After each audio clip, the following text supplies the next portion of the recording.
গুড়েদি বনোৱা তেল পিঠা, মালপোৱা, ঘিলা পিঠা এই সকলোবোৰ বেলেগ বেলেগ জেগাত বিভিন্ন নামেৰে জনা যায় আৰু আমি আমাৰ জেগাত এইখিনি ঘিলা পিঠা বুলি কওঁ আৰু এই ঘিলা পিঠাখিনি বনাবলৈ আমাক লাগিব গুড়।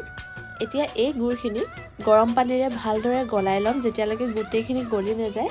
এতিয়া এই গুড়খিনি অলপো গোটা নথকাকৈ ভালদৰে হাতেৰে মিহলি কৰি ল'ম। অলপমানো গোটা নথকাকৈ এইফালে দেখিছে ভালকৈ গলি গ'ল। এতিয়া প্লেট এখনত এয়া হৈছে ডাব নাৰিকল। ডাব নাৰিকলটো একদম সৰু সৰুকৈ কাটিব আৰু এইখিনি কাটোতে যিমান মিহি হ'ব সিমানেই ভাল লাগিব খাই। এতিয়া একদম সৰু সৰুকৈ কাটি ল'লোঁ। এতিয়া গলাই থোৱা গুড়খিনি ভালদৰে চচপেন এটাত দিলোঁ। এইফালে এয়া হৈছে পিঠাগুড়ি। পিঠাগুড়িখিনি আগদিনাখনেই খুন্দি থৈ দিছিলোঁ আৰু এতিয়া ইয়াতে দিব লাগিব অলপমান বেকিং পাউডাৰ।